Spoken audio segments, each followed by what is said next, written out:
So we are now live. Great. All right, so if you want to go ahead and record and we'll get this going.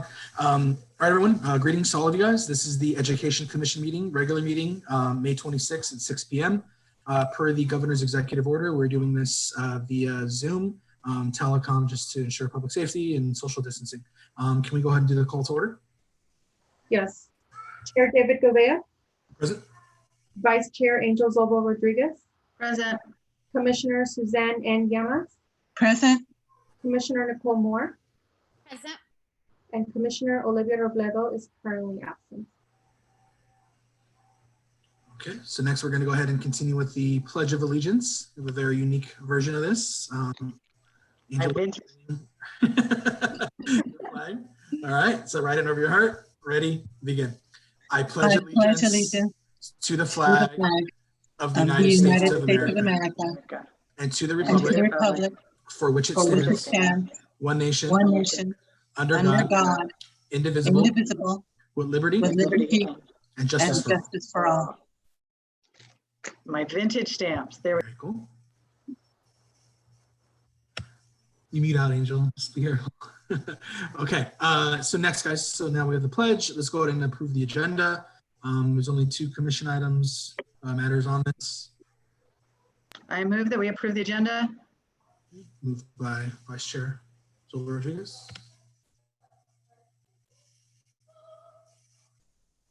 Yeah, I will second it. So, okay. Because of the nature of this, we're doing roll call votes, correct? Yeah. Commissioner Olivia Robledo, absent. Commissioner Nicole Moore. Yes, I approve. Thank you. Commissioner Suzanne N. Llamas. Yes. Vice Chair Angel Zobo Rodriguez. Yes. And Chair David Gouveia. Yes. Okay. The agenda has been approved.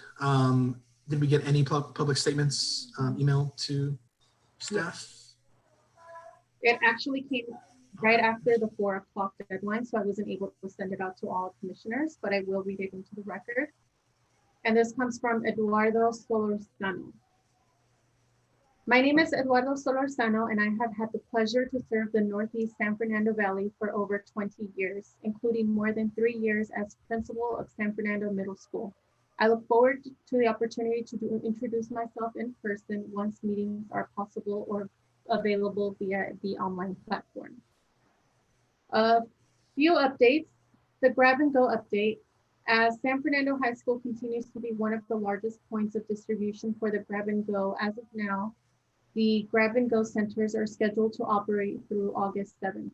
As of May 22nd, LAUSD has served over 21 million meals. Graduations. Student health and safety continue to be the district's #1 priority. Therefore, given the social distancing guidelines, all elementary and middle school combinations and graduations will be virtual. Each school will communicate their respective community. They will communicate their respective community on the details. CCLA dates. PPA is June 11th at 5 p.m. Social Justice Humanitas, June 11th, 4:30. Artes is May 28th at 6 p.m. ACE is June 13th at 1 p.m. And San Fernando High School is on June 11th, 7 p.m.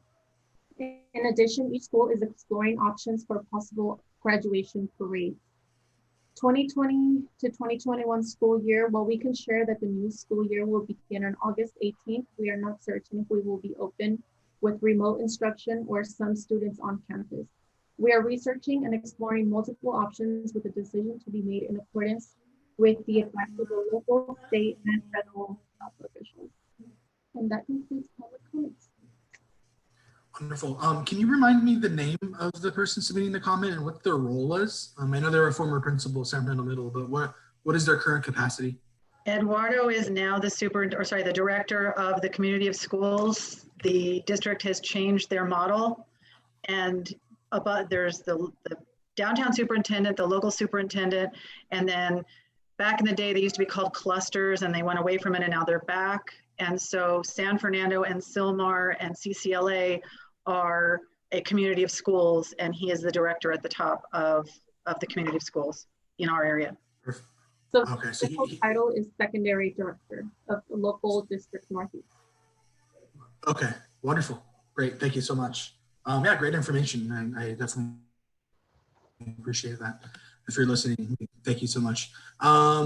Okay, so that concludes public statements. What we're going to do for our commission matter, guys, as you can see, we only have 2 agenda items for today.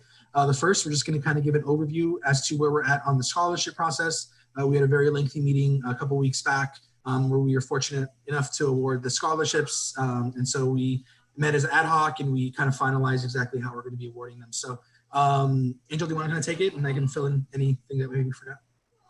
Well, first of all, I want to thank Nicole and Suzanne because we've never had the exposure for visa that we've had this year. Now, the magic thing is we don't know when we're reading these and when we're awarding them where they're coming from, but I believe there's 3 visa winners. So thank you so much, because we all know it takes literally somebody putting either the application in their hand or nagging them and getting them to fill it out and do the essay. But we definitely see the work that you guys put in. Tomorrow, Sweetness Cupcakes is going to be doing a surprise drive-through for the winners. And just a little thank you, because the checks are going to take a while, and quite honestly, I feel like the checks are more exciting to the parents than the kids. So we wanted to do something that was a little bit more, hey, we've verified they're all going to be home. We can do contact free because we don't have to deliver them. They're going to deliver them, and everybody promised that somebody was going to be home. So there's a little postcard that Cynthia designed that's beautiful, that's in there, that will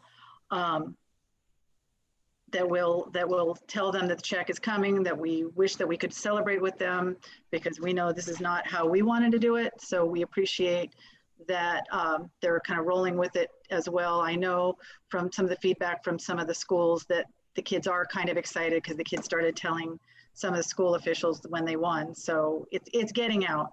The press release went out today, officially. Checks are coming out, Cynthia, hopefully soon. Mm-hmm. That's all I can remember. What else do we have to cover? I think my internet's a little choppy. I'm getting some kind of feedback, but we have social media postings that will pretty soon. What we're doing is working with staff to upload it to our Instagram and Facebook so that our students get acknowledged. We have a general acknowledgement where we're going to have one post that links to the press release, and then we'll start getting information from the individual students. We're going to be acknowledging them if they give permission to. That's right. And did you guys hear any of that? Yeah, so this looks like Olivia's gonna make it. So we also have certificates coming from the board member's office. They will be mailed directly to the students, so we don't have to touch them, and we don't have to send students into City Hall to pick them up. Those are normally given out at the meeting. And I've also touched base with Esme, and she will include them in the board members' newsletter and do social media. So whatever our social media is, she will forward it. We're trying to get as much reach as possible for each one of the kids so that we can celebrate them. And then there were a couple of media outlets that we reached out to as well. And no response yet, but that doesn't surprise me, because it always takes a few days. We'll just, if we're lucky, if there's a slow day and we're lucky, then we'll get them on. Otherwise, we'll just keep our fingers crossed. Great. So for anyone that's listening, or any commissioners, if you have not received the press release, it is located on our website. If you go to the What's New section, it was just posted recently. And so you can see it, all the names are there, the school that they go to, the schools they'll be attending, and just some really nice words about them. So I advise you guys all to check it out if you haven't had the opportunity to already. Great, I think that's it, right? Any updates, any questions from the commissioners in regards to the rolling out the Well, I don't have scholarships. Obviously, it's I very don't have a unique and different. question. I just have a statement. I want to thank you, Commissioners David and Commissioner Angel. There's a lot of work that it was very evident that you two had put in. And on behalf of the students and with the cities and the families, I really want to thank you. I didn't know what was involved in this process, and I do now. So I know it took a lot of time and there's a lot of passion between the two of you to get this done. So thank you. And thank you for recognizing the students. It was an amazing thing that our city does. Thank you to both of you. This is hands down, I think, everybody's favorite thing. And I think the hardest part for us is that we still are trying to celebrate the kids without getting to actually meet them.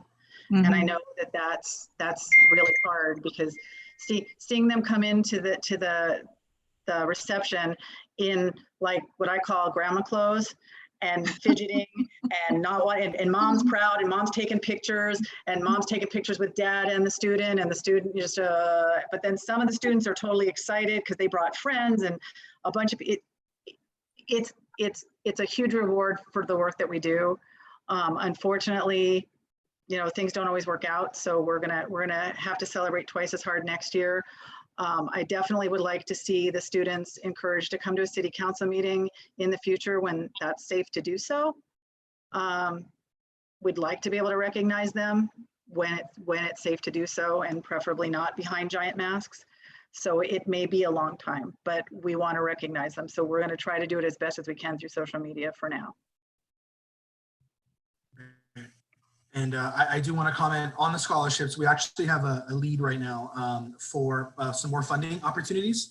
I've been in contact with Pep Valdez. He works with the parking transportation company that we work with in the city, and he's interested in basically funding some scholarships.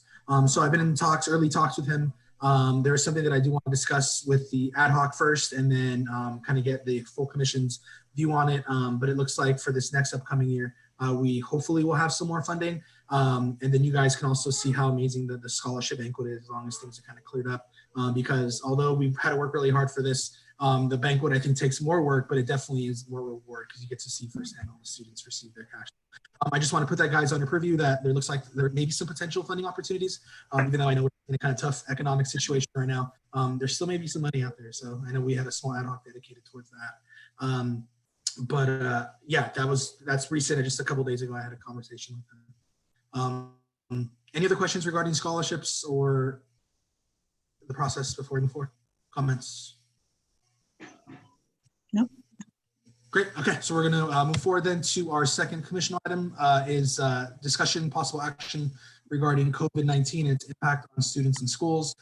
We are fortunate enough to have our city manager, Mr. Nick Kibble, here, who's going to try to discuss the any updates from the city's perspective. And then being that we're all educators here or educator adjacent, I think it'd be a lot of value to kind of see what you guys feel, think, know, and really just kind of act as a repository of information, because there's a lot of good stuff that's being available for our students, and I think it's important for us to discuss that. So Nick, you want to go ahead and kind of give us some updates as to city? Sure. Thank you, Chair, for having me. Obviously we've been pretty busy over the last, 3 months or so, trying to get as much information out to the community as possible in support of the County of LA's public health orders that, are put in place to protect us all. The city is not necessarily the lead agency on the response. We are basically, the city of LA is the lead agency. We're just taking direction from them and trying to use their guidance and leadership to help protect our residents and enforce, ultimately what we're doing is enforcing their orders. So obviously we've been trying to get as much information out as possible. Early on, Commissioner Moore, I want to thank her for her efforts in assisting my office with getting a survey out to restaurants that were open, for takeout or delivery services, to try and just put those resources out on the city's website and the social media, just to try and encourage the residents to patronize local establishments. It obviously helps the local businesses and also helps the city's tax base. it's been a pretty tough situation, I think, for everybody over the last few months. We're kind of heading into reopening phases. Unfortunately, the cities don't know, and I know a lot of people are looking to the city for guidance and have questions. When can we open? When can we have graduation ceremonies? When can we, when is school going to open again? There's all these questions, and unfortunately, all of that is out of our hands. And one of the things that we've sort of discovered, and when I say we, I'm talking about all 87 cities in LA County that don't have their own public health department, that we're basically learning of these new orders and guidelines at the same time you all are. So when last Friday or Thursday, for example, when there was additional like curbside pickup and there was some health orders, basically we learned about them at the same press. We were watching the same press conference as everyone else, and we got to look at them and saw what we're supposed. Now we have to enforce this. We're going to get a flood of calls on what this means. Friday there was like a last minute thrown together. You can now have processions for graduation and other things like that. So, we were digesting that at the same time and trying to figure that out. So, I just say that because, we we're doing our best to get clear answers for folks, but I just want everyone to know that we're not putting out the rules. We're just trying to interpret them, and we don't get them any earlier than any of you all. So we're doing our best to kind of, whenever someone calls us up and asks us if a certain activity is allowed, we're really trying to get them the best answer possible. But it's usually not at the tip of our fingers, just because of the way information has or has not been sort of filtered through the bureaucracy, especially in LA County. And it has nothing to do with necessarily the county. It's just the fact that there are 14 million people, and it's just very unwieldy to get information out in a county that size. So that being said, whenever we do get calls, we're trying to support you. Things that we're trying to do, and I think I know the commission reached out to kind of volunteer your services. One of the things that I think, one of our efforts that we're just trying to restore a little normalcy, and that's why I appreciate the scholarships. Unfortunately, we won't have a scholarship event, but we will be able to honor our seniors in a different way. And so the city's trying to put out a banner program for any seniors that are interested, families of seniors that are interested, that are San Fernando residents that are interested in having a pole banner throughout town. I'm sure many of you have seen the veterans pole banners that are up along Maclay. That was a very popular program. So we decided to do something very similar for our students. And a lot of those will be, I believe, along Truman, San Fernando Road, and depending on our response, we may put additional pole banners along Arroyo in front of Cesar Chavez and Glen Oaks. A lot of it kind of depends on, we have to buy mounting material for all those pole banners. So that's one thing that, and I know that the commission was eager to kind of help get that word out. So I appreciate and thank you all for providing assistance with that. Those are all due. Any applications are due by this Friday. So any families that are interested, please fill out an application and submit them as soon as possible. We're kind of looking into it. The cost is $65. It was $95 because that included mounting costs, but we decided to waive that portion of it. So the cost is $65 for families that are interested in participating, and they will be mounted up through the summer. And then at the end of that period, at the end of August or so, we'll be taking them down and returning the banner to the family. So the family that pays for it gets to keep that banner after.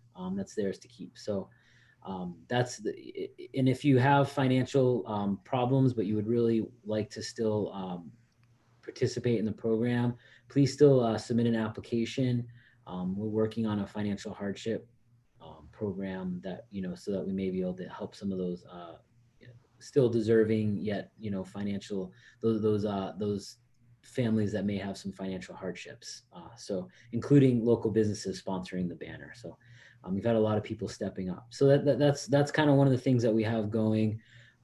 Again, the graduation, I know that's a hot topic. Like I said, we just got some new sort of directives on Friday. I haven't personally had a lot of time to take a look at them. I know our community development department, specifically code enforcement, has been carrying a brunt of the sort of education and enforcement at the street level, those duties. So Tim Howe, the deputy city manager / director of community development, is kind of working through that. So if there are any questions, I would on whether or not your plans are sort of allowed under what the county's health order allows, please have them contact City Hall or contact the Community Development Department. We can be 818-898-1202 is a good, that's an easy number to remember to call City Hall, and then we'll be able to direct you to the right place. So that's kind of where we're at. I'm hoping that, we have a lot more businesses and gatherings that begin to be, that are safe enough to reopen. There is a lot of, I would just suggest anyone that has any questions related to our response and what applies to San Fernando, really look at our website, sfcity.org/coronavirus, because there's a lot of confusion out there. People hear, well, the governor is allowing this, governors are now allowing dine-in at restaurants, and that's true, but you have to be in Yucaipa County or, some one of those counties that's got like 300 people in it. The county of LA is really its own animal and will be probably the last that's allowed to have a lot of these larger gatherings, just because there are so many people and it's so densely packed. Also, City of LA is doing certain things and they're implementing certain policies that we are not necessarily implementing in the city of San Fernando. Again, we pride ourselves in a different level of service here. So the rules that apply in LA, will be different, and we want them to be different for San Fernando because they don't necessarily work here the same way they do in City of LA. So all of that information is up on our website. We also have a plethora of resources for either residents. There's mental health resources that are on our website. There are, unemployment resources, workforce resources for people that may have, unfortunately lost a job. There are, we have actually a food bank that's going to be running out of the swap meet on Thursday of this week. So that will be up there. So any food resources will be up there. We have, and then for small businesses, we have a lot of small business resources and links that they can sort of check out different loan and support programs. So, we have a lot going on. I think one of our biggest challenges we've met through this is how we communicate with our residents and how we communicate with the residents that are being most impacted by this particular type of response, which is an economic shutdown.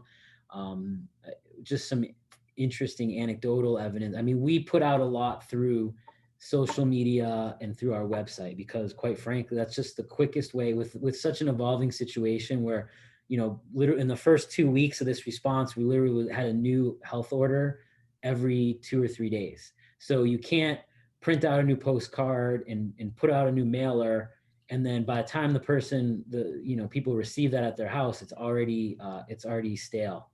So we've been trying to use really a lot of social media. We've been trying to use a lot of our website because that's easier to quickly update and get that information out to residents. Unfortunately, I think what we're finding out is that a large portion of our community does not receive their information through social media or the internet. So we're struggling with how we get information out to that segment of the population. Our recreation department has done a great job of initially they have a list of seniors that are participating in our senior programs. So we're doing wellness checks and kind of calling those seniors and seeing what they needed. And interestingly enough, they were asking, how do you get your information? And a lot of people get it through mailers and still the old way, or not the old way. they're comfortable with getting things through the mail and receiving those types of flyers, but that's too slow to get information out in this type of environment. So we're trying to really figure out the best way, get more people involved in social media, get more people involved with our website. And we're working on, and we should use, hopefully this week, we were able to implement a somewhat of a reverse 911 system. You guys are used to it now with the schools. My kids go to LAUSD, and every Sunday night I get 2 or 3 calls from the principals saying what's going to happen for that week. So it's sort of just a reverse call. But then I also get 1 or 2 a week. I get a couple from the district. I get one from Austin Butner. I get one from my local district school board member. So quite frankly, most of them I hang up within 30 seconds because it's overload. So we also don't want to get into that mode either. So we've implemented a system, that phone call system, and we will hopefully be able to send out sort of our initial message this week. But we're going to be cognizant that people get a lot of those calls, and if you get too many, you stop paying attention. So we're going to try to limit how often we send those out. But I think that will probably be one of the more successful ways that we get information out to everyone, because although not everyone does use social media and website, everyone still uses the phone. So I think that's what we're going to start trying to do going forward, and giving regular updates. Other than that, I just want to thank the Education Commission for your support. Thank you for continuing to do the scholarship program in a really challenging environment like this. I know we we sort of shut down all commissions for a couple months as we figured out how to have these Brown Act or these public meetings in a virtual environment. I think Cynthia and the city clerk's office has done a great job of getting us up and running. So now we had some glitches. The first few council meetings were fairly uncomfortable and long, and they ended up being some pauses, and we dropped the live feeds. But I think we've sort of honed in over the last few meetings, and I think that's why we were ready to have the commissioners come back now that most of the bugs were worked out. And I'm glad you could still do a scholarship program this year. So I think that's a really great thing, and it's a testament to the hard work of this commission. So I thank you for that. And if you have any questions or anything that you need of myself, I think there were some budget questions that David, the chair, had asked, earlier. So I can give an update on the budget as well, or I can stop. I've talked a lot, so I can stop and get some questions first, or I can just go on to sort of an overview of the budget for next year.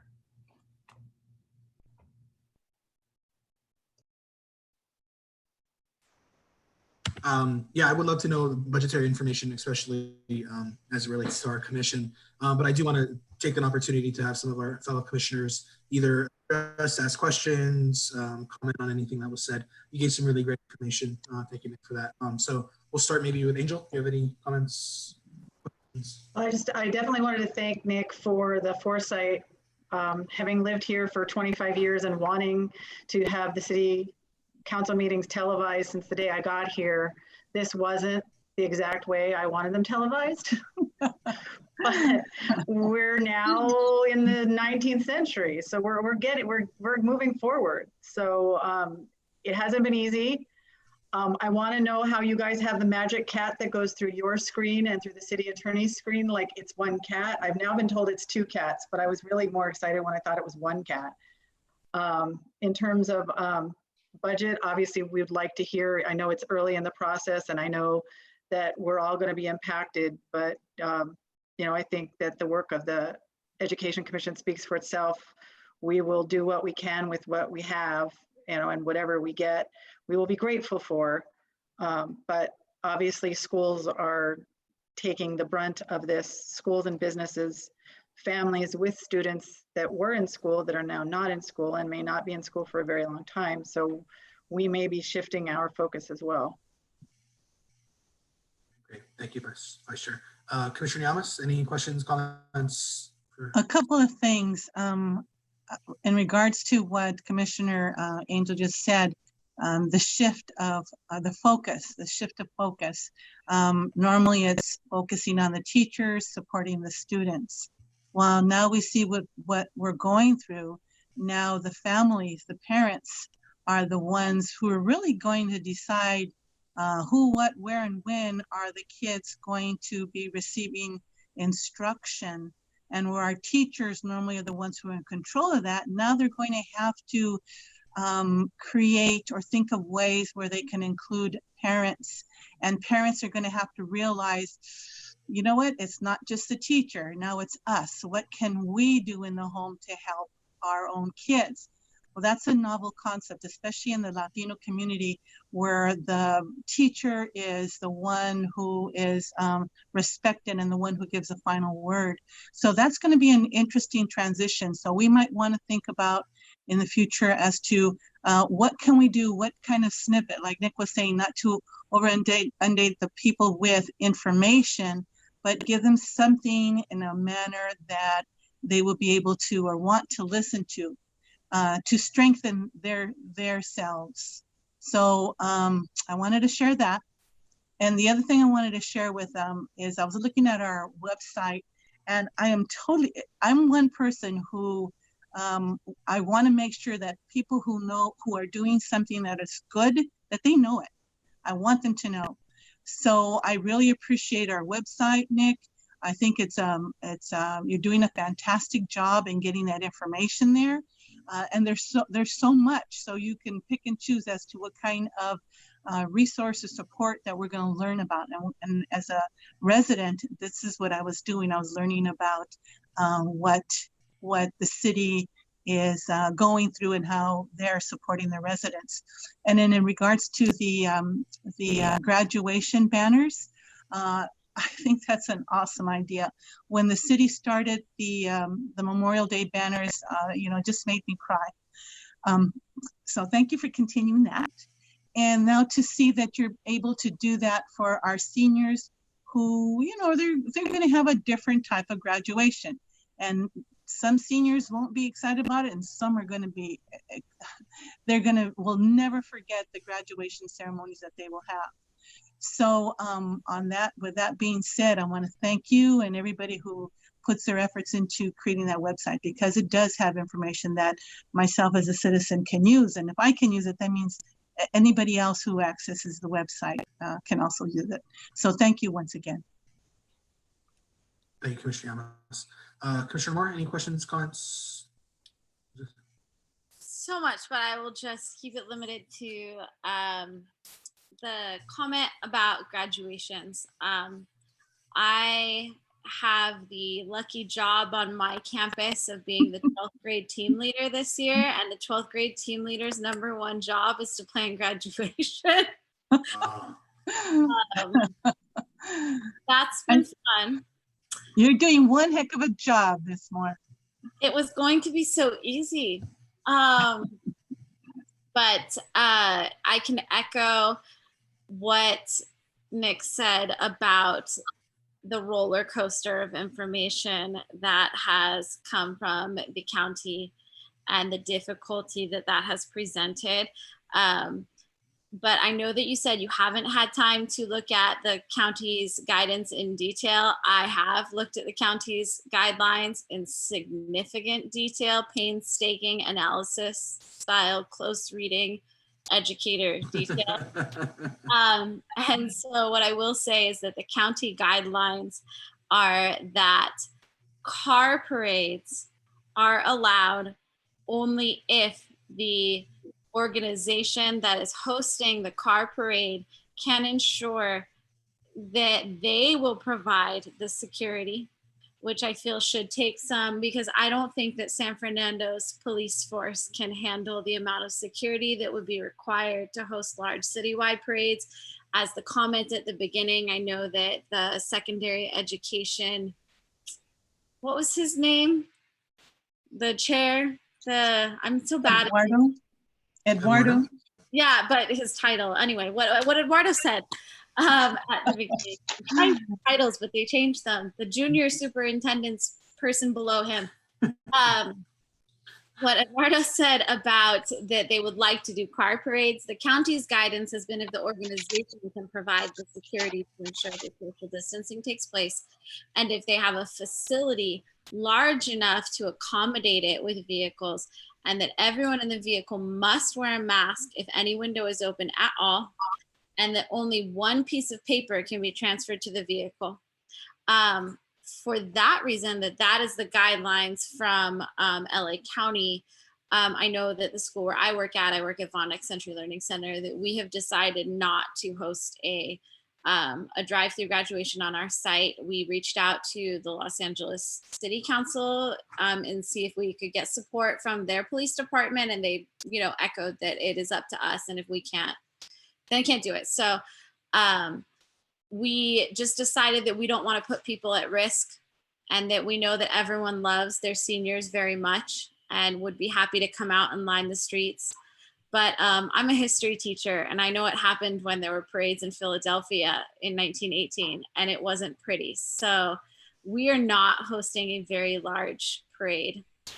And so I think just in general, it is wise of our city to encourage people to celebrate as a family, which is what we're encouraging, many family celebrations, and trying to have personal touches from within our campus to celebrate our schools. And I think that's one thing that our families do well, is celebrate their kids. So I appreciate the Parks and Rec Commission for the graduate banners and all of the little ways that we can celebrate our kids. But I did want to give that detail that car parades are allowed if a school has a large enough area to do it with complete social distancing, and that the school itself is willing to ensure masks and social distancing. That's what LA County's guidelines are. So that's my feedback on that. But I also wanted to echo what they said about shifting and say that I do hope that this is not our commission's job, but I know that the Parks Department often provides summer camp and things like that, and various forms of recreation. And the CDC has issued some guidelines for schools and for camps and things like that. So I hope that's something that they'll start looking at in terms of helping our families, because as we've realized, our kids may be learning at home, but some of our parents there, the county and the state is urging people to get back to work. And as we look at people trying to get back to work, this creates a childcare situation that is, I think, very difficult for our city to, our very small city to manage. So, yeah. Thank you, Commissioner Moore. Commissioner Bowe, any questions, comments? Yes, hi everyone. I'm so sorry I was late for the meeting, but technical difficulties and I just couldn't get in. But I really, really love the banner idea. I went for a walk one day and I was surprised to see one of the family's oldest friends. His name was up. He passed away this last year and his name was up and a banner was up for him, and it just really tugged at my heart. And so I think it's a great idea. And if the seniors have, the families have a way to celebrate in that manner, in that public manner, I think it's, something very unique and something that other classes in other years have not had that ability to do that kind of celebration. So I think the banners are great. I think also that even though the CDC puts out these guidelines, I think what Nick said somewhere in his little talk about things change from day to day. We just, I think, all have to understand that the sources of information are good for that day and maybe the next day, and then things change. And so we just have to do our best to keep as informed as we can and inform our families and friends. But I think we all need to be very patient and just have that understanding that there's this instability as we go on, and that instability becomes our normal, you might say. So I do appreciate all that the city is doing. I'm not sure if the city has, like you said, you didn't want to really print anything, but I know in the past when there's been something in like elections or things, you put something in the water bill that goes out to all the city residents. So that was my only, I don't know if you've done something like that on COVID-19, but that was my only suggestion, that there were some kind of reassuring information for the residents of San Fernando. Even what you told us, that you are in contact with different county departments, and that you're in communication with LAUSD or other schools. I think that would be reassuring to the residents. So that would be my only suggestion. And I did have the, in the chat box, I did post wondering what the cost of the banner was, and you answered it. So thank you so much about that. Thank you for joining us, Nick. Great. Yeah, thanks again, Nick. Yeah, just to kind of summarize everyone, I really appreciate the fact that the city understands the value in acknowledging the students and the hard work that they've done. This, as a senior teacher, like Commissioner Moore, this is an absolutely heartbreaking year for them. You know, the expectation of what was supposed to be and the reality of what is, they're so disconnected right now. So for the city to consider and implement a program with relative short notice, I think that really is a testament to the care that we see within the city of San Fernando. You have addressed both concerns that I've had with it. One, in regards to, there were some issues that we had prior regarding posting banners, but that's already been discussed. So thank you. And then the second was the equity issue in regards to students not being, or parents not being able to afford it to honor their students. And you've addressed that as well. So I do want to, again, thank you for being so thoughtful, and thank city staff for being so thoughtful in regards to that. Do you want to comment, Nick? Sorry. Well, so whenever you're done, Chair Govea, I have a whole bunch of stuff written down that I'll address a lot of the points that were brought up before going into the budget. But I'll go ahead and finish your comments first. Yeah. So mine is related. One of the things about returning back to school is that I have parents constantly reaching out to me asking, when are we going back? Is it safe to go back? And I think one of the important things to recognize is, obviously our parents are listening to our leaders, like our city leaders, our county leaders, LAUSD district leaders. But concerns I've shared recently is that, I don't know how aware everyone is with the data, but San Fernando has one of the highest infection rates of any city in the county of Los Angeles. I believe we're currently at about 750 per 100,000 residents, which is higher than everyone aside from a small amount like Vernon or something. I don't know if our residents are aware of that. I don't know if they're aware of how hard we've been impacted. And I know this is important information that parents want to know, because they want to know, is it going to be safe to send our kids to school when we have such a high infection rate? And I don't know exactly what's been the plan on the city's end to maybe notify or help them become aware, because like we noticed, not every parent's going on social media to get updated with things. So looking at alternative ways of informing parents that, hey, we're in a very high risk area, I think will be very valuable. So yeah, that's just something I wanted to throw in there and kind of see what your thoughts were. You know why we're so high on rates?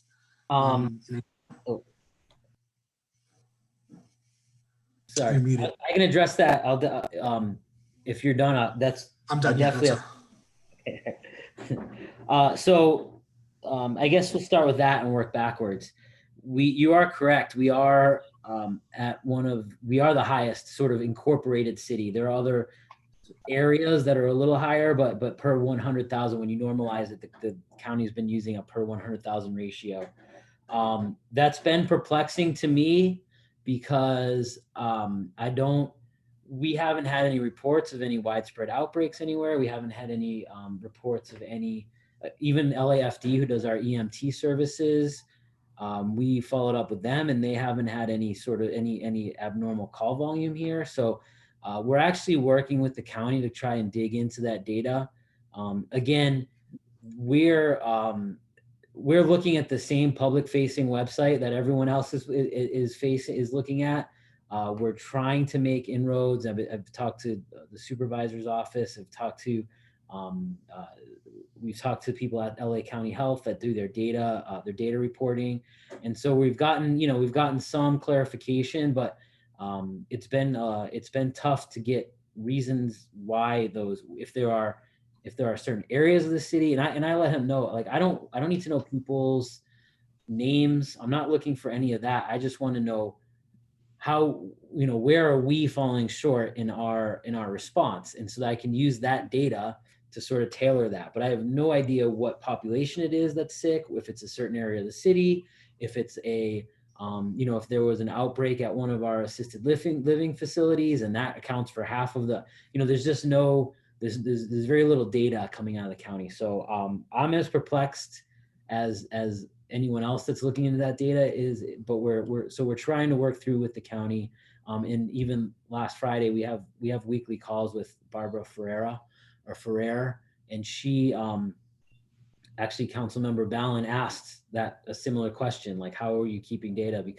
And she even admitted that it looks like San Fernando has a really high instance and it looks abnormal, and I don't know what the issue is. So she had committed to working with us, but that's still, as with anything with the county, a slow process. So we're working through that. Going back to the top, so our recreation, there's a couple of comments I really appreciated. The Recreation and Community Services Division, well, first they came to us with the idea for the banners. I don't know if that came out of the Parks Commission or not, but I don't want to take credit for that. That kind of came out of that department in that area. So thank you to them for kind of spearheading that effort and really kind of coming forward with that and taking the bull by the horns. We were happy to support that effort, but it kind of came out of their area. They are working on a summer distance learning type program. We already have, I don't know if you've been on their website, we've redesigned their website a little bit, but there's sort of some workout videos there for anyone, free workout videos for anyone that wants to, kind of stay in shape. They're looking into similar types of summer programming. I think Commissioner Moore did hit it on the head with some of the challenges we're going to face this summer. We're going to have to cancel our summer, our in-person day camp. It's just not going to be allowed that we'll be able to have that many children together in one area for the summer. So, but people are getting back to work. So there's going to be the challenge of what do they do with children. Our recreation and community services is working on how we can do different distance learning programs. That being said, there still needs to be a parent home, to assist that. So there's still a number of challenges that we're going to be facing in the upcoming months. I don't have the answer for that now, but we'll, continue. It's on our radar. I appreciate the website comments. So Julie Fernandez, my executive assistant, has done a great job of, we've had to do multiple redesigns. Initially, we were just posting information on our emergency preparedness page, but then we realized it got to be overwhelming. So we created a standalone coronavirus page, and we completely redesigned how all the information was organized. So instead of having to scroll down, about 3 feet worth of information and news releases, it was categorized and dropped down lists. So she's done a great job on the website. I'm glad that that was noticed. So thank you. The newsletter. So we actually are working right now on a sort of city manager's coronavirus edition newsletter. We put one out through email last month, but again, recognizing that's not the primary source of information for many people, we're condensing that into a front and back page. We'll have an English version and a Spanish version, and we're going to be putting those in the water bills that go out in June. So depending on which half of the city you live in, you'll get that you'll get a hard copy of a coronavirus sort of newsletter that will have, testing facilities. It will have our current rate of positive cases. It will have it'll have a lot of information that we have on our website with resources and that type of thing. So that will be coming out. Half of our residents will see that in the first half of June. We'll also be putting out a postcard, an updated postcard that has, recommendations that you're always wearing your mask whenever you're in public, and just some basic tips to kind of help slow the spread of infection. That will be mailed out probably next week as well. So we're working on getting a lot more mailers out now that we're a little bit, now that we realize there's general information we can put out that we know is going to be consistent over the next few months. And that's wearing masks, protecting yourself, social distancing. Those are all going to be sort of part of the norm for the next few months. So we're going to put information out in that manner through the mail that doesn't necessarily get into specifics of the safer at home order, because that may change, but we want to make sure we do get out some general information to people through the mail. The police force, and I do appreciate those comments again from Commissioner Moore on security being provided by the whoever is putting on the event. And I'll tell you why that's important. And I don't think it's because whether it's LAPD or San Fernando PD, it's not because the police officers don't want to do that, don't want to support the community through, providing security for some of those events. It's really all about protecting the police force, because their job is such that they cannot necessarily social distance. A lot of times they have to interact with the public, whether you're trying to, put a suspect in custody or whatever it may be. So they just have the type of job that they can't. So in the instances so we're trying not to put them at any undue risk. So when you put them in a big event where they're now kind of providing security for a large event, they're all of a sudden exposed to X number of individuals that may or may not have it. And then if they get exposed and bring it back to the police department, all of a sudden you have an outbreak that goes to, 30% of your police force may have to, maybe staying at home. And then whether you're LAPD or San Fernando PD, that you just can't operate to do what you're supposed to do, public safety. So I just want to mention, it's not because the cities and the PDs don't want to support these events. It's really to protect the overall public safety so that they don't, an outbreak doesn't go through the department and then they can't do what their main core mission is, which is, put the bad guys in jail. So I just wanted to put that out there. Lastly, on the budget. So I'm actually working on the budget as we speak with our finance director, finalizing it. We will be discussing it on Monday night with the city council. So we already sort of laid some of the groundwork a couple weeks ago in our budget priorities discussion. I think that was on April 20th. The city is looking at about a $1.8 to $2 million shortfall in the general fund next year. So the general fund is a $20 million general fund, which pays for police services, recreation services, administrative services, community development, economic development, code enforcement. We're looking at a 10% loss in revenue, which is pretty significant. Just 50% of where the city's revenue comes from to pay for all of the resident services. 50% of that revenue comes from sales tax, business license tax, and swap meet admissions tax. So the swap meet's been shut down since March.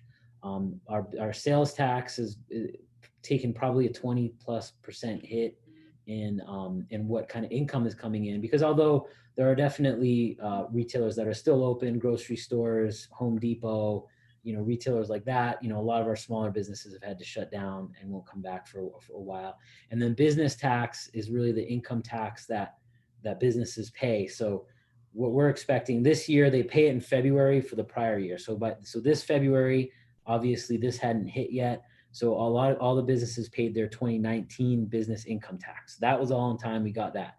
Next February, we're expecting that their income tax will be much less than what it was this year. So again, and then the swap meet, everyone that goes in the swap meet pays a 50-cent admission that comes to the city as an admission tax. So all of those three business and related taxes are half of our budget, and we're expecting those to take a large hit. So we're already planning.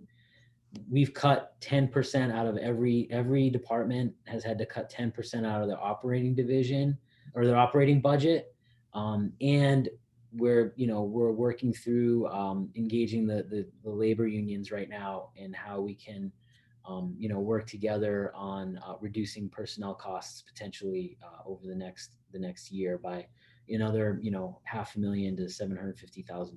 So there's a lot of work we have to do to cut, and everyone's taking a pretty significant haircut.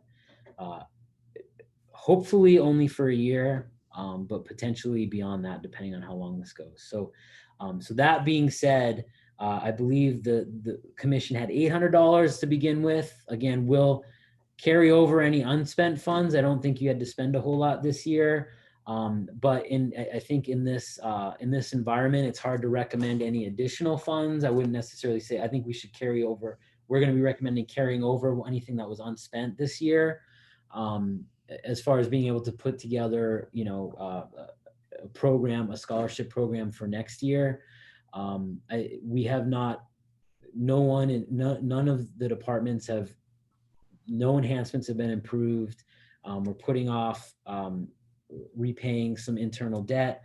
We're putting off some vehicle replacements for next year. So we're taking some pretty drastic measures to really try and penny pinch for the next year. We've cut a lot of professional development, a lot of meetings and travel budgets for next year for staff. So we're just really trying to kind of hold the line and understand that next year is going to be a very, very difficult year. And, knock on wood, we'll rebound in the following year. Maybe we'll be able to restore some of those budgets. So that's kind of where we are on the budget. Like I said, Monday, we're going to be discussing it at a budget study session with City Council, and we'll hopefully adopt a very bare bones budget in the middle of June, with the idea that in September or October, we're going to come back and do another review of the budget, because at that point we might have a little bit better idea what our actual revenues look like. Just so everyone knows, sales tax is on a 3-month lag. So basically, any sales tax revenue we got today are from the first quarter, meaning January, February, March. And we won't get that till June. So in June, we'll get January, February, and parts of March. So we won't really know exactly what our hit to revenues is going to be for this time period right now until, July, August. And then we're going to do a sort of a reevaluation of the budget in September. So it's going to be a difficult year. Obviously it's really hitting our businesses, but the city's not immune to that because half of our revenue is business related. So we're going to have to make some service decisions over the next few months. But as we open up, I'm hopeful that as we open up, business, the economy will rebound more quickly than it did. The Great Recession back in 2008 was a long, slow recovery, and it took a long time to get back to where we were. And that was different because that was the underlying economy had fundamentals that were not the fundamentals of the economy were the problem in 2008. In this economy, we didn't this recession that we're going through now, or it will be a recession by the summer, is not a problem with the fundamentals of the economy. It was sort of a self-imposed economic shutdown. So hopefully what that means is there'll be a quicker rebound as we start opening businesses back up. So that's kind of where we are with the budget.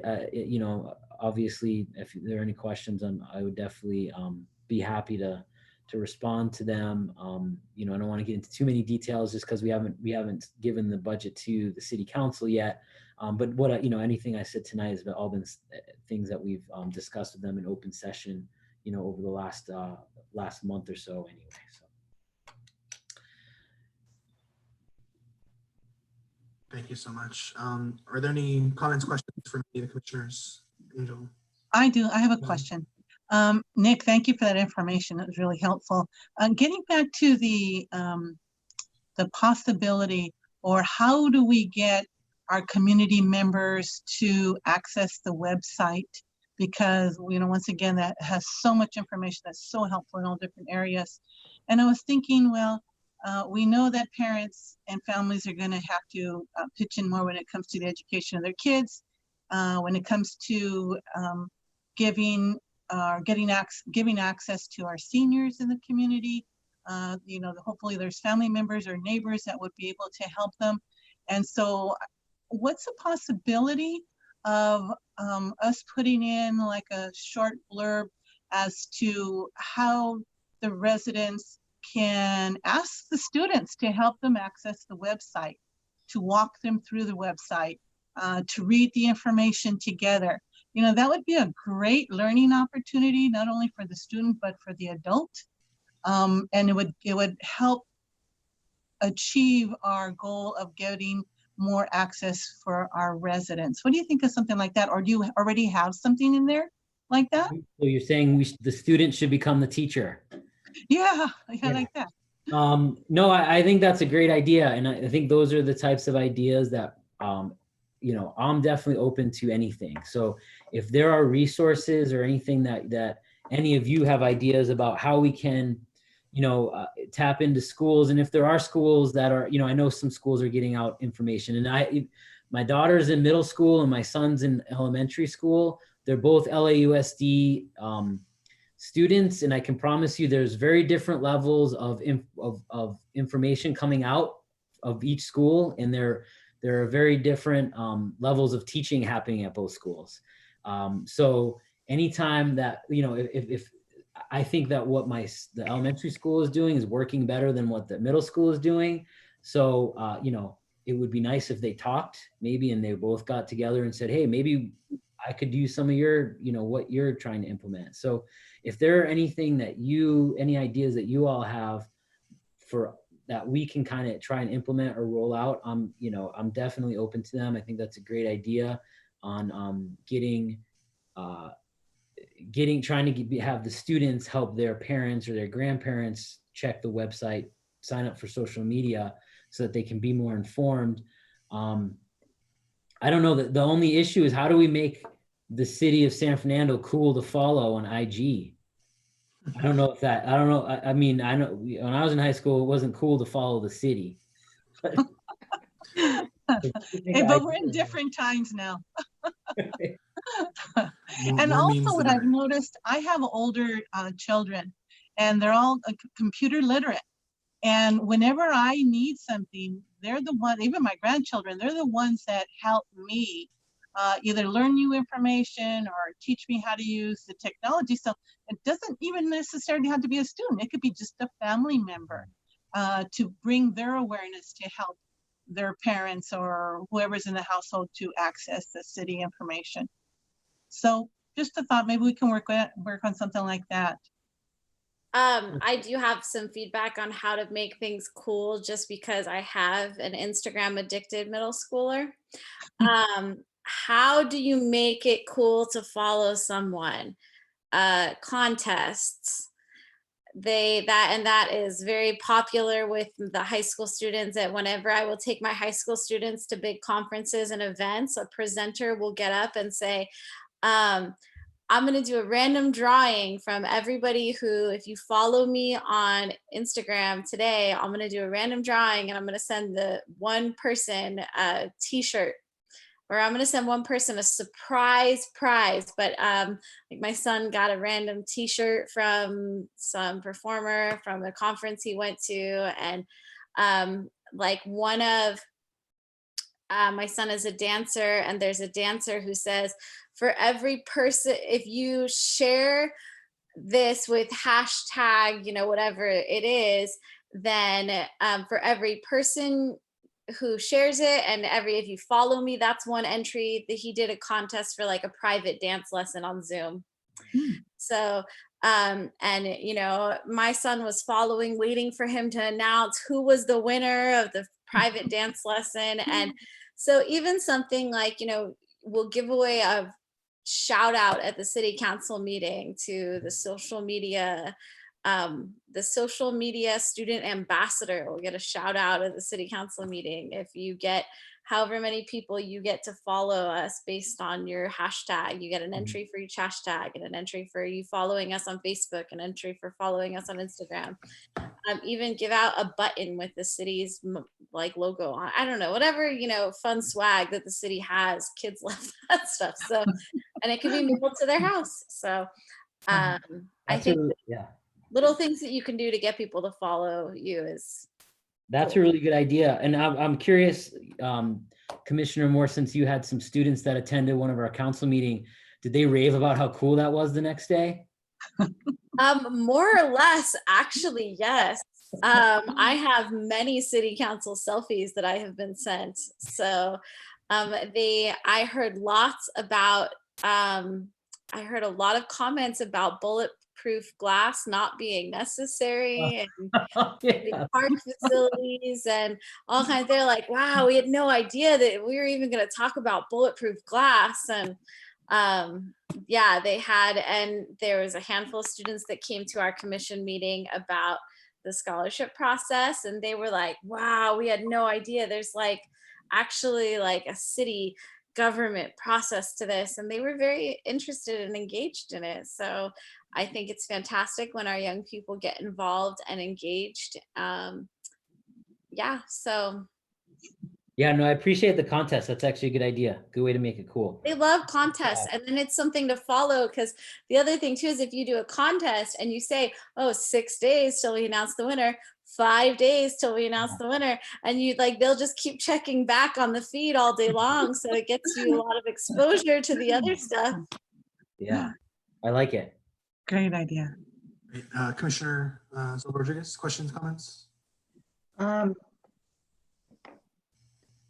I just wanted to clarify, when we're talking about budget concerns, we're aware that there wouldn't be additional funding available. My concern is clearly that when we're looking at budget cuts, is that commissions could be merged or completely dismantled. So I want to make sure that, you know, I believe that the work that all the commissions do is significant, but I want to make sure that that's, you know, when I'm talking about concerns about 10% cuts all the way across, you know, not getting additional funding, that's, we will make do with dirt. But in terms of the work that we do, I feel very strongly that all the commissions, are doing good work for the city and represent the city well. Yeah, and I think you know, just to a general comment, you know, I don't think that's really the plan at this point. That would be more of a you know, as we start opening up, you know, something happens and our healthcare system becomes impacted, and LA County has to shut down for another 3, 4, 5 months. You know, we go backwards and we slide back down the hill. That would be I don't know, extinction level event. I mean, for a lot of, so I mean, that if something like that happened, I think we'd have to really kind of evaluate how we do business as a city in general going forward. I don't think we're there yet, and I don't think that's going to necessarily be part of these budget discussions. So I do know the council definitely values what this commission and all commissions do. It's very valuable work. So I hear your concern, and we'll definitely, if that becomes an issue, you know, we'll be sure to communicate that to City Council. Thank you. I mean, I'm sure most of us would continue to do the work, whether we were commissioners, whether we wear the hat or not, is how I usually put it. But the bottom line is, I think that our superpowers are stronger when we work as Justice League, or now I'm dating myself, but I think we're super friends. But thank you. Thank you, Commissioner. Commissioner Billow, any questions, comments? I don't, thank you. Final discussion for me. I have no questions at this time. Great, awesome. So I'll go and finish off. Thank you so much, Nick, for coming and kind of sharing everything that you had. Super valuable information that I know not only commissioners appreciate, but anyone listening to this as well found value. And as it comes to budget, obviously we don't expect any preferential treatment, but just if you can remember all the exciting and fun stuff that the commission does to honor our students and to really value education. I don't know if there is an opportunity, but if you or the city council would like a kind of reminder or refresher of a lot of the programs that we've implemented, I'm here to present that, and I'm sure, you know, we have some more people who'd be, you know, willing to do that. But you know, we've done a lot with a little up to this point. But I would just again want to advocate on behalf of the commission and the work that we've done and try to keep the same programs going. So if there is an opportunity for that, please let me know, and I will gladly present to you or city council in regards to what we've done so far. And actually, that would probably be very valuable information to, and again, obviously, these are really difficult sort of mediums to work through for a lot of these meetings. I would definitely suggest though that if you have some, if you want to put together some bullet points or, some kind of advocacy or whatever you would like to put together, if you email those in to Cynthia by 4 o'clock on Monday, they'll definitely be read into the record and to City Council prior to the budget study session, which would be good timing. That's probably the most effective and kind of efficient way to make sure that we can get information to City Council prior to the budget study session. Great. We appreciate that guidance. Thank you. And just one quick question. Can we assume that we are allowed to continue our commission meetings in subsequent months, or because I know this was an emergency one, so we had kind of special permission, but is this something that we'll be allowed to do for our June and July meetings as well? Sure. So all the commissions have sort of been reinstated, so to speak. I think all of the commissions are going to have a June meeting, and so yeah, you can continue business as usual. And again, the only reason that we kind of put it on hold for a bit was just to focus on all of our staff resources on the response effort, at least initially, and to make sure we could kind of get this up and running. But now that we've got it set up to have these meetings and have them broadcast to the public, yeah, we want to have all the commissions start meeting on a regular basis again. Great. We appreciate that. Thank you very much. Okay, and you're more than welcome to hang out as we discuss resources. If you want to chime out and kind of work on some other stuff, we understand that as well. I'll listen in and be a fly on the wall, but I'm going to work on my budget at the same time. Sounds good. Very cool. All right, guys. So to continue on with our last part of the meeting, what we want to do is a couple of things. At least my vision was one, if there are any resources available that you guys have found valuable for your students or for the families of our city, if we can please share those. And then two, if there's any interest in potentially forming an ad hoc committee that can deal kind of, I think, more with more flexibility or more nimbleness, I think there may be value to that as well. So we'll discuss both of those. So first, if I can be allowed to share my screen, I want to just kind of start with the LAUSD website that has plenty of resources in regards to the grab and go centers.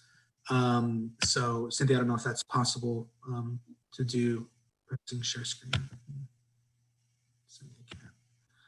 But part of that is because obviously there's a lot of great information directly from the district, but I know that there are other resources, other opportunities for our families to get involved, including the food bank that was mentioned earlier, as well as other things that are happening. So I'm going to go ahead and share my screen now. Just kind of give a brief overview of the LAUSD resources. So if you guys look at this website, this is LAUSD/resources. And what this website is, basically it sets up resources for families during the closure, any updated news in regards to when schools are going to return, or the safety or things like food are located here.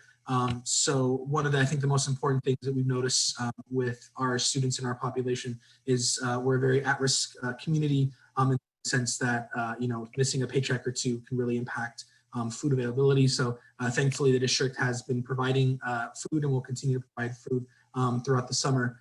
So this kind of will give information in regards to the grab and go food centers.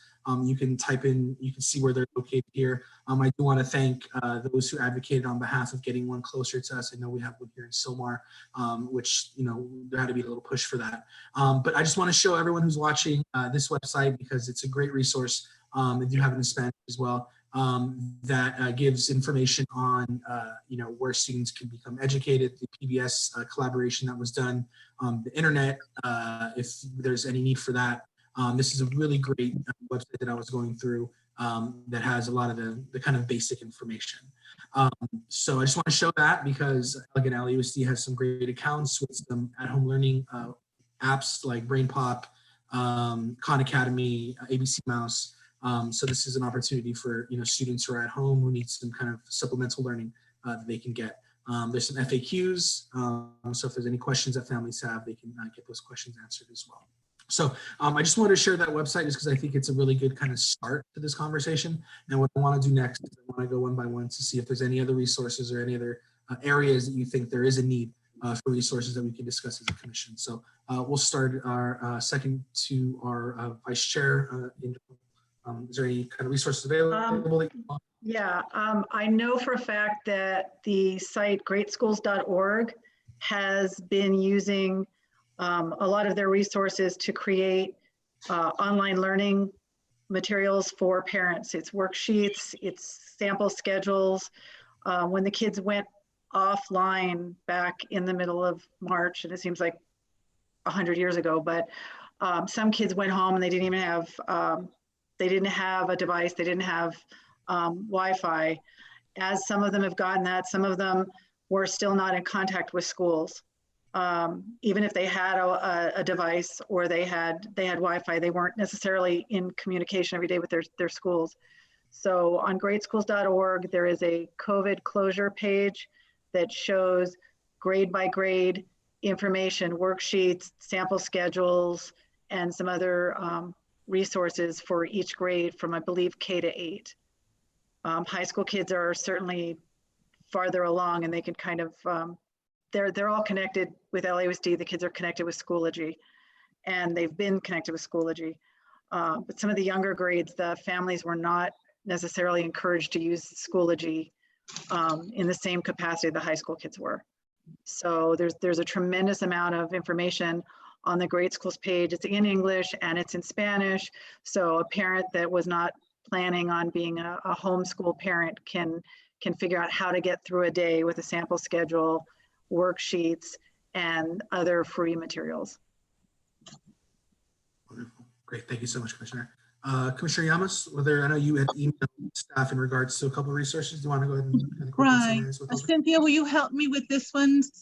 I sent 3, and they were focused on the need for food, the food being scarce. And also there was this one center was great community access.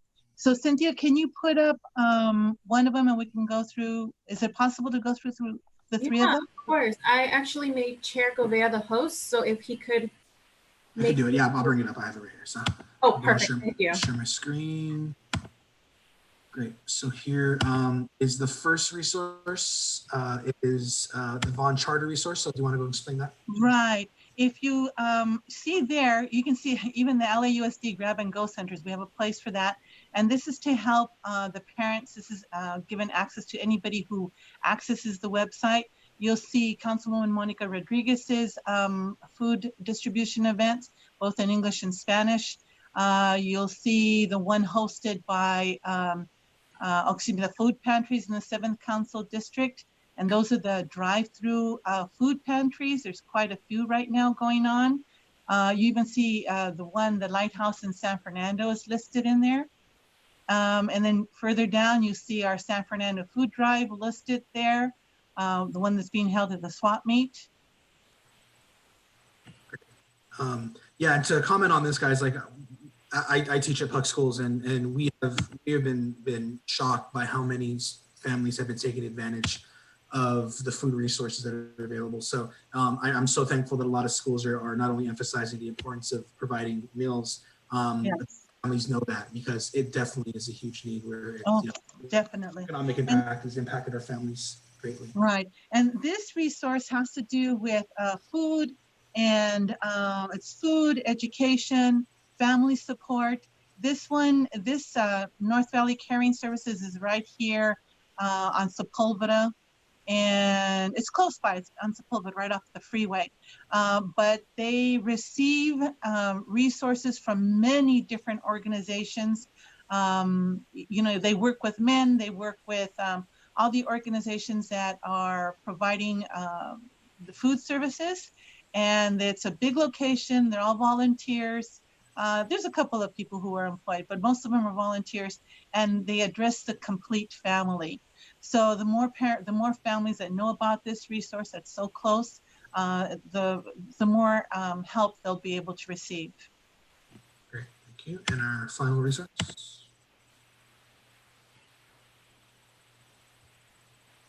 Yes, this has to do with the pandemic Ebt Card. This is the assistance that the federal government, state of California, which is receiving the monies from the federal government, how they're helping students or families who are of low income. And there's 3 levels of students that qualify for this $365 resource per child that could be used for food or for eating at various places. The first level is the child who receives the CalFresh, which used to be known as food stamps.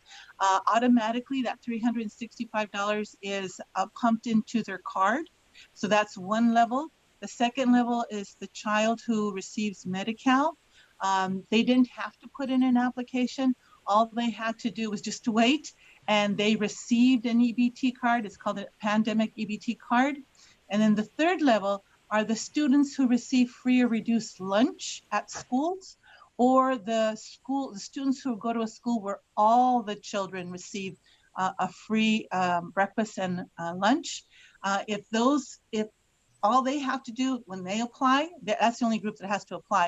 And it's a very simple application, and the instructions are given in English and Spanish.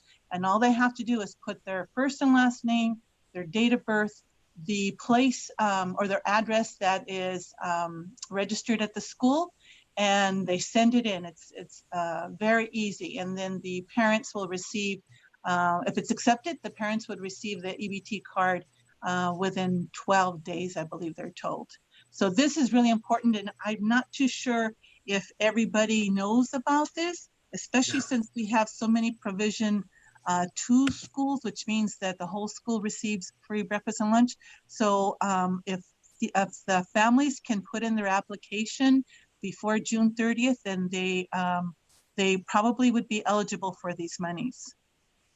So those are the 3 resources that I wanted to share with you. Great, and this last one is a fantastic resource. I know it was just announced recently. Commissioner Moore, you wanted to discuss the FAQ document that was sent with us? Yeah, if you could scroll down. Okay. There. So right there where it says frequently asked questions, there's a PEBT FAQ in English and another one in Spanish. I don't know if we are going to list any of this on our city's coronavirus website, but if that is possible, Cynthia, this is a really important one. I am hearing from families in the community. There was a rumor that the card is a credit card that will need to be paid back. It is not a credit card. It does not need to be paid back. They do need to register it to find out how much is on it. And they will only get 1 card per family, even if they have multiple children. So they do need to go ahead and register that. And also some had said that because the thing that Ms. Yamas mentioned about 12 days, that turned into a rumor that you have to use the money within 12 days. You do not, as you see right there at the top of page 3, you have 1 year to use the funds on that card. So this document is very good for dispelling rumors, because many people were unsuspecting when that card showed up in the mail and did not know much about it. So this is a very helpful document that is available in English and Spanish. Okay. That's true. And one more thing, parents were concerned that this would affect their application for immigration status. And they use the wording, it kind of looked like it was kind of iffy, but if you go to different resource sites, the the breakfast and lunch program, which is a national school lunch program, and this assistance is not considered a type of charge where it would be counted against them. So that word also has to get out.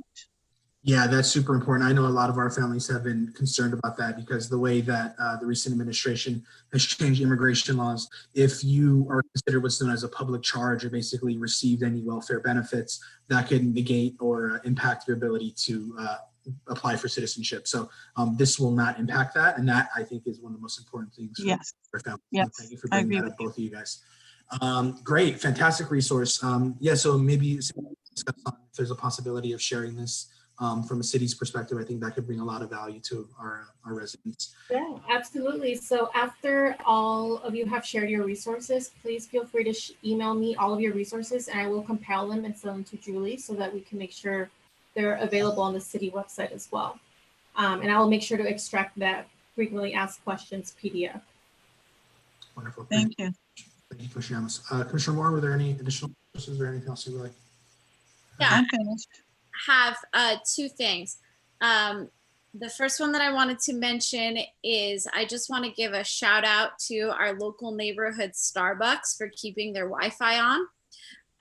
One of the concerns that has been a major concern for my students and families, I know that there is information coming from the state saying that that Spectrum and other internet providers were providing free internet to our students, but many of the families live in doubled up situations, and Spectrum is only providing one per residential address.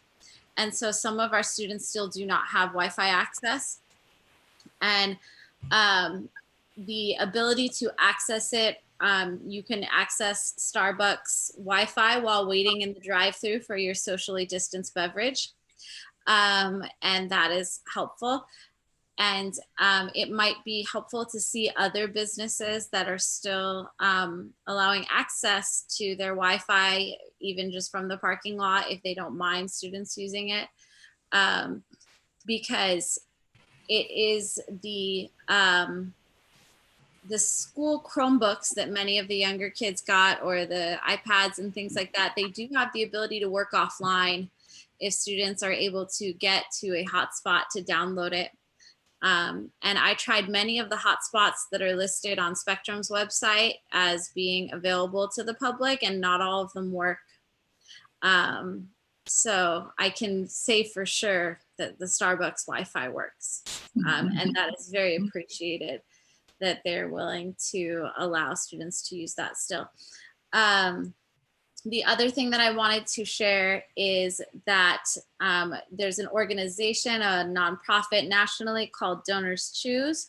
And Donors Choose is focusing on distance learning projects now. And you can actually narrow that down to just schools in our community, in our 91340 zip code or nearby. There are projects, several projects posted by teachers at San Fernando Middle School, Vista del Valle, San Fernando Institute for Applied Media has projects. So those are some of the schools where some of the more fortunate individuals, if they are desiring to look at how to help our local teachers. I know that there are many people who, you know, as Nick said about the banners, local businesses willing to help and things like that. If people are looking to help schools and teachers are providing distance learning materials. Like one of the projects that is on there is for distance learning science labs that a teacher from San Fernando Institute for Applied Media wants to be able to provide materials for her students to still do their science projects. So I think that's a great way for us to use a national resource to support our local community. So that's a resource that I really appreciate as well. Thank you so much, Commissioner Moore. Commissioner Abello, were there any additional? Yes, I just have one. I was in a meeting with Ed and Carolyn Rose, and they're the founders of MEND. And so they just want the word to get out that MEND does have food distribution on Tuesdays and Fridays only. From 9 to 11, no questions asked. You live in Pacoima, San Fernando area. They just don't even ask for an address or names or anything. So it's a food distribution without requirements. And MEND is closed on Wednesday, Thursdays, and Saturdays now. So I just wanted to pass that information along. Olivia, I have a question. They were a site to receive donations of clothing. And that's how they give out clothing to the community. Are they still accepting donations during this time? So at this time, they are unable to accept any clothing donations. Yeah, that makes sense. We asked them the same question. But I will say this, I'm part of the Cesar Chavez Commemorative Committee. And so we are helping out a grassroots group that started putting together donations for the farm workers in the Oxnard area. Oh, wow. And they are actually receiving donations of clothing, but also they're putting out information through social media. They really need shoes. They need sunblock. They need hats. They need lightweight clothing with long sleeves for the farm workers during the summer. And they're accepting donations on Thursdays at 5:30 in front of the Bond School, actually, between Bond Street and the overpass there, or you might say Paxton. And so if anybody, you know, you're cleaning out your garage or your closet and you have items you think that are, you know, fairly new or you're not using, they are accepting these donations, and then they sort them out, make sure that they're acceptable, and they're putting together packages and so forth. You know, I remember her saying also insect repellent, things like that. And so then they take them on a caravan on Saturdays. So this grassroots committee, they've gone to the farms out in the Oxnard area, and they have, you know, built up relationships with the farm workers and the owners of the farms. And so not a lot of people go on the caravan because I don't think that the farm workers always feel very comfortable when there's people that they don't know around, fearing, of course, immigration and all of that. So it's easy to donate here. The team takes care of the items, and they package them in an attractive way, and then they display the items. And at noon, this is real quick. She was explaining this to me today. They do it during their lunchtime. And so they have to do it quickly during their lunchtime and no longer, because the farm workers will get docked if they are out longer than they're supposed to. So it's seems like a very well organized situation, but it's not a nonprofit. Like I say, it's a grassroots organization, but I think they're doing very good work.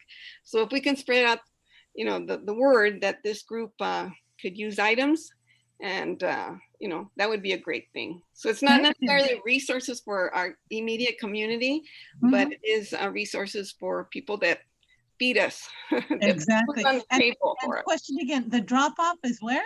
Where is the drop off? It's on Herrick, on the side, on the sidewalk, you might say, of in front of the Bond Street School, just on Herrick, between Bond and the freeway there. So it's right in front of Visa. Yeah, exactly. Okay. On Nicole, Thursdays, what is the address? She sent me the address today. The other thing is, it's on Thursdays between 5:30 and 7.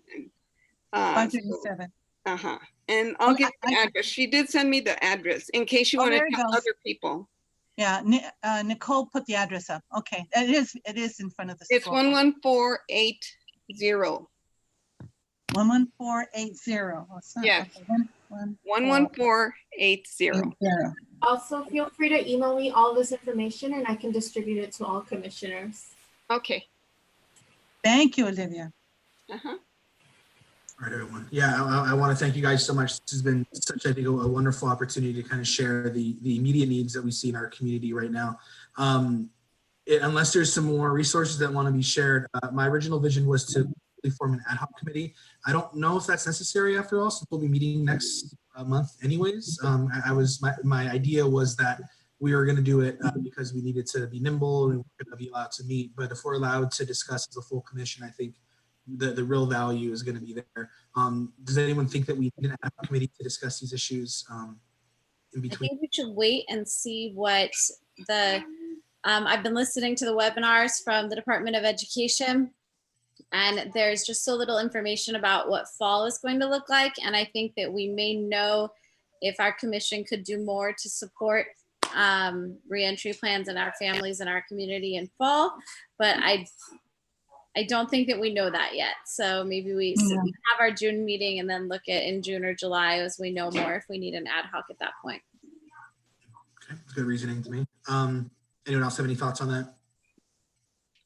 Yeah, I like the conversation here. I've been taking notes and so forth. So I think this is a good way to get as much information out to all of us at the same time. Great. So what we'll do is we'll finish off this commission matter. I would love for next meeting for us to really explore best practices when it comes to instruction. I know, again, we have a lot of sitting educators, people who understand that, but I think if being that the school year is going to be ended, if we can discuss what we saw that worked, what we experienced that worked, you know, either on an elementary, middle, high school, or even a post-secondary level, I think there's a lot of value to that. So we'll plan on having our June meeting. We'll discuss that. And being that it's our normal meetings, I may invite the Valdez gentleman who is considering giving us some cash. And I think it'd be great if we can have him just explain his vision for the scholarship and have the commission kind of give feedback, or we can work together on forming that. So I'll look at inviting him for that one as well. And then obviously, if there's any updates as to school openings, we'll make sure to address those as well. If there are any other commission matters that you would discuss at the agenda member, you are always allowed to email Cynthia and add agenda items yourself. So feel free to do that if there's anything that comes up from now up until our June meeting that needs to be discussed. Any further thoughts before we close out our meeting? Yeah, I have one. I would like to add to our discussion a piece for parents. I listened to this wonderful webinar from it was Dr. Stephen Constantino it was a New Jersey superintendent of public instruction, and he talked about the parents' part in educating kids when we come back in the fall. You know, what's it going to look like?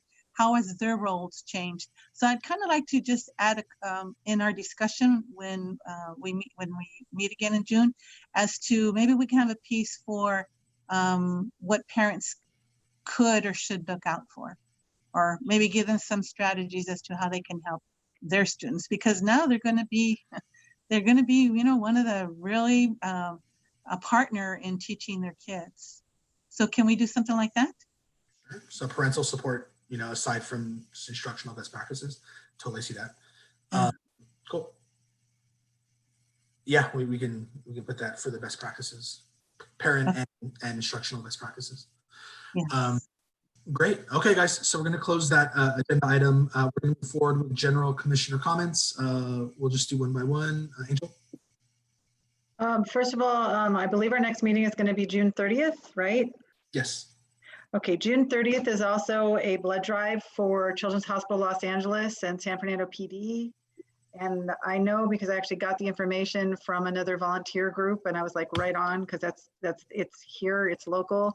You do have to register in advance because of social distancing and all the other exciting new world issues, but they are doing blood.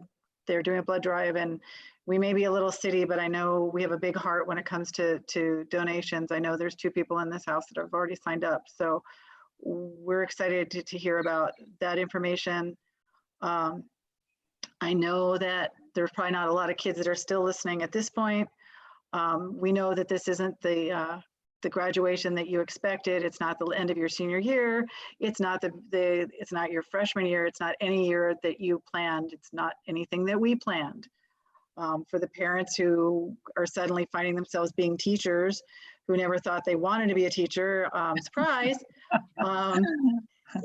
We are here to help in any way we can, but we're going through the same struggles.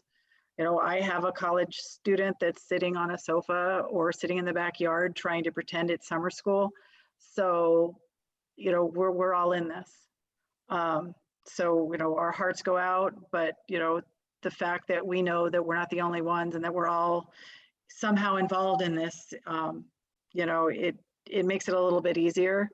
We were supposed to be empty nesters, and that's not exactly exactly the empty nest we were looking for. So, you know, I appreciate this commission, because we're already, you know, knee deep in the weeds with the kids and trying to figure out how to support students with scholarships and how to support kids with school choice. And now we're like, okay, parents are teachers. How can we support parents as teachers?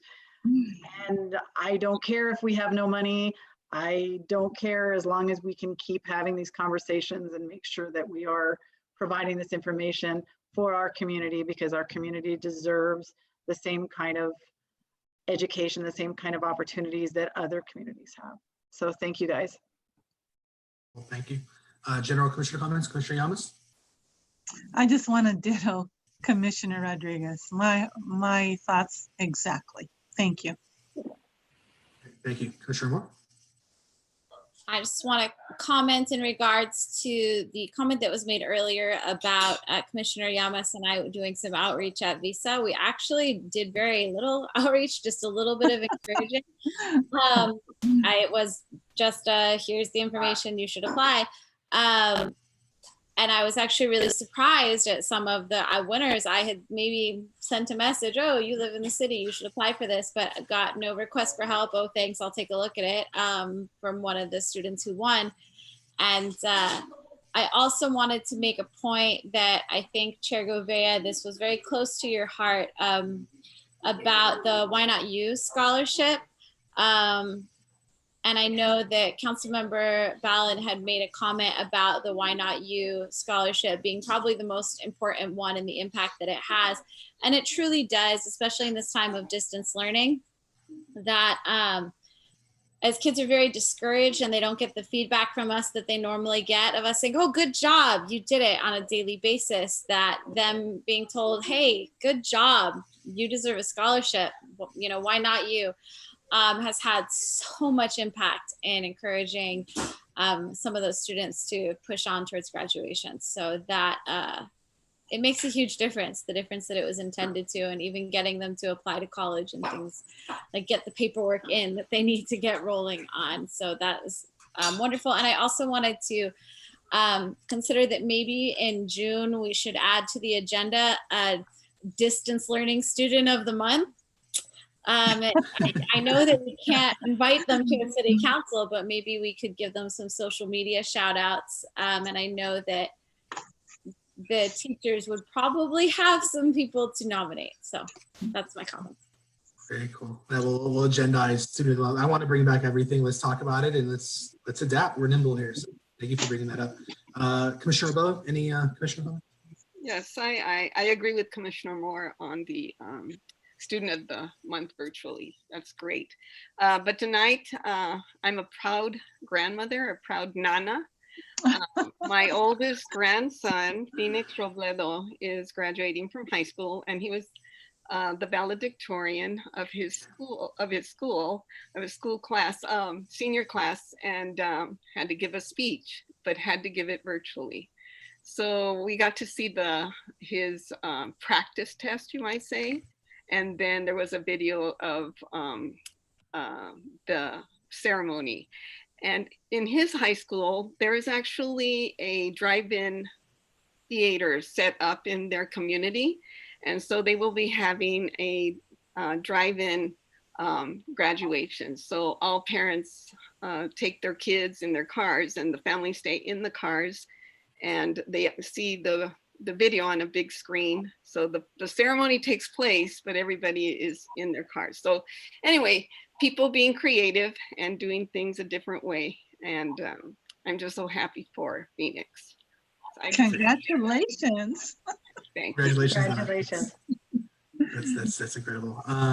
Yeah, so final comments. I just want to give a big shout out to class of 2020. You know, if you have someone that you know in 2020, or if they're listening, or if you teach them, it has been such an emotionally wrenching year, filled with such disappointment, but I am just in awe of their perseverance, of their optimism. I'm talking to a lot of my students, and just to hear their ability to compromise and kind of accept that, it really, I think, just shows how amazing of a class they are. And just, you know, as a point of their life story, this is a very unique chapter. And they're going to have a really cool biography once this is all been done with. So just big shout out to class of 2020, be it a high school, college, or any level. Again, I know it may have not been how you expected, but I just am full admiration of how you guys are able to understand, process, and deal with such a challenging time. So yeah, just wanted to throw that out there. Last, we have our staff communication. Anything else? Yeah, I just want to give you all a reminder that June we have reorganization scheduled for June, so I will be placing that on the agenda. We didn't do it last year. It kind of slipped through the cracks, but I will be placing it on the agenda for the month of June. Great. Oh, Awesome, great. And last, we have our closing of the meeting. Can I get a motion to adjourn our meeting? I move that we adjourn our meeting. I will second. Second by Angel. Okay, roll call vote. Commissioner Olivia Robledo, Yes. Commissioner Nicole Moore, Yes. Commissioner Suzanne N. Llamas, Yes. Vice Chair Angel Zobel Rodriguez, Yes. and Chair David Gouveia. Yes.